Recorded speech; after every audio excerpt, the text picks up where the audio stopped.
eating slump that comes from, I call them the crack carbohydrates, pastas and pancakes.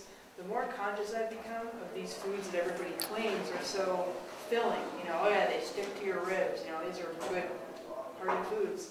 I crash. I eat pancakes and I'm ready for bed. You know, they kill me. Pasta does the same thing to me. And I think a lot of foods that you eat, it's hard for your body to digest them, and you have that full feeling, and you carry it with you, and it kind of makes you tired. You can feel your body really working with it. Whereas when you eat raw foods, it's like zip, it's gone. You know, your body you don't feel it that much, but the actual energy that you get from it, because you can eat a raw foods meal and then keep continuing on. Whereas when you eat kind of a big meal, it tires you out. It takes a lot of energy to work with that food. You bring up a really good point about carbohydrate craving, and what I'd like to say about that is what I've found from working with people all these years is that very often people crave the worst thing for them. So I always ask my clients, what is it that you really crave? And someone says, I love bread, chocolate, pasta, potatoes.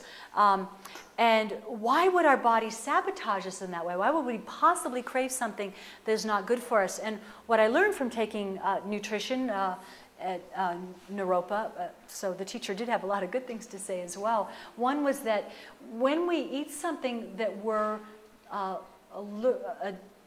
addicted to, it's often that we're allergic to it. And why would we crave something we're allergic to? Well, it stimulates an immune response. So you eat something that you're semi-allergic to, a glass of milk, a hunk of cheese, all your white blood cells have to go into overtime to help neutralize that, and you get high, sort of high. You have an altered state of consciousness. It's not like a great high, but from that little activity of stimulating your immune system. And then when the effect wears off, you need more. And so I rarely see someone who has an eating disorder binging on carrots. I mean, it's almost always a carbohydrate or it's a dairy product thing. You know, I ate a gallon of ice cream, or I ate a box of cookies, or sugar. And sugar's really like a drug. You know, sugar, the process of making sugar is every bit as complicated as making heroin or cocaine. So before I was raw, I was finding that my standards for even a mostly healthy diet had really been slipping. I was starting to make more sugar snacks and using white flour because it really did make better cakes than whole wheat flour. And I was like, we were going out to restaurants more because the kids are grown up, and so I really kind of saw that it was really easy to slip into that. And of course, I always shopped at the health food store, but it's don't think that everything in the health food store is going to give you ultimate health. And I was eating chocolate. My husband was really good friends with this guy who owned a major chocolate company, and we had a huge block of chocolate in the basement with a little chisel downstairs. And so after a meal, like, we go downstairs and we each chisel off a little piece from this block. And David Wolfe, who wrote the Sun Food Diet, he said, the cure for the chocolate addiction is to stuff a date with some raw almond butter or some raw tahini, and that way you're getting sweet and fat, but you're also getting minerals and vitamin E. And I found when I was first raw, I would sometimes eat like 6 or 7 of those after a meal, and I said, well, this is, and then you kind of say, well, I don't need that many, and maybe 2's enough, maybe 1's enough, but that really broke the sugar addiction.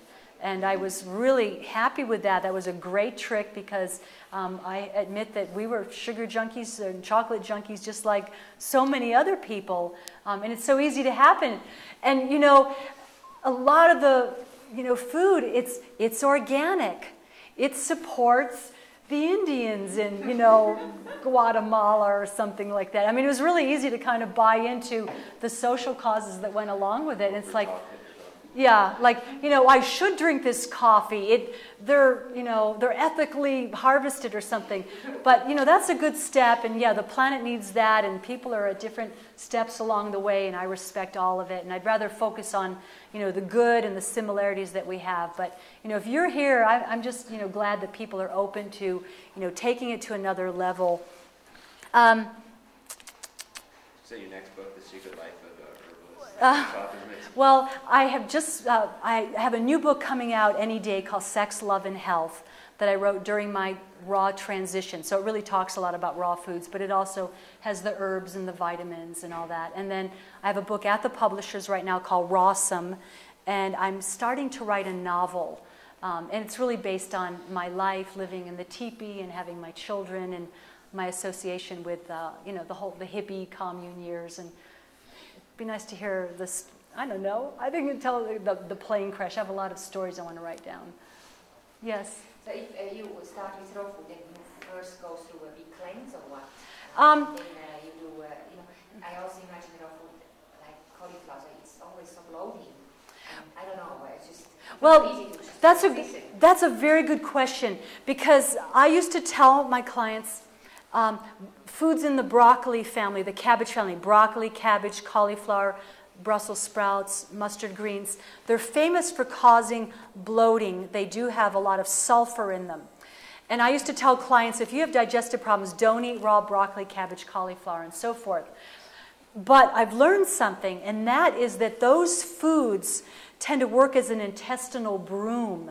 So if you have intestinal impaction, like, you know, you suffer from constipation and you eat cabbage raw or broccoli raw, it's going to loosen stuff up. And you might notice that you have gas, but I had a huge bowl of raw cabbage with avocado and a great lime dressing today, and that doesn't happen at all. But initially, it could happen as it cleanses stuff out, and it's very natural when someone becomes raw that your bowels move more. But rather than saying, oh, I better stop, my bowels are getting too loose, it may be that it's helping to loosen old impacted bowel pockets that could be happening when we have digestive problems or constipation. So I consider that a blessing. And for people that do have digestive problems, a couple things that can help them ease into it. One is to juice some of these things. So you're not eating the fiber, and I would even suggest diluting the juices with water so they're not quite so sweet. The other thing is to puree things.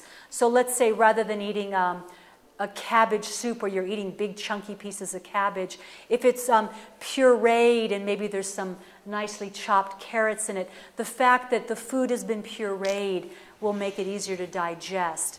If you do puree something, it's good to eat it pretty soon after, because once you blend something up, the surface area is exposed and nutrients can evaporate pretty quickly. I don't see that it can do anything but be beneficial. Now, the other question is, it's very, I'm not sure if you were asking this question, but I'll answer it anyways because it was a thought and it kind of goes along with your question. It is possible that when someone becomes raw, that symptoms that they have suffered with may get worse before they get better. And that could happen. I've had people tell me they've had rashes. I had my skin broke out worse than it had in years. Some people, my eye twitch got a little bit worse. But rather than seeing it as like, oh, that means I need to go back, see that that disease is coming to the surface so it can leave. For how long do you think? Usually a few days. Oh, not weeks. Not weeks. Usually it's a few days, and you can help by resting more, drinking more water, juicing more, fasting more, just kind of taking a break from doing a lot of fancy stuff. It doesn't mean you need to take more supplements or anything like that. It doesn't happen to everybody, but have you had it happen to you? Yeah, so whatever your little, thing is that you'd like to get rid of, it may come up, but then it's gone. And that's really, that's really wonderful. And again, it doesn't happen right away. It usually happens when you're a few months into it, when you're really strong enough to be able to handle it and have enough tools. So I consider that a blessing. We're so quick in our culture, you have a little pain, you take something to make the pain stop. But very often pain is your body talking to you, saying, I'm trying to release something, I'm trying to get you to do something different. So I see pain as an ally rather than an enemy, because it makes us really reevaluate what's going on. Suppressing isn't good.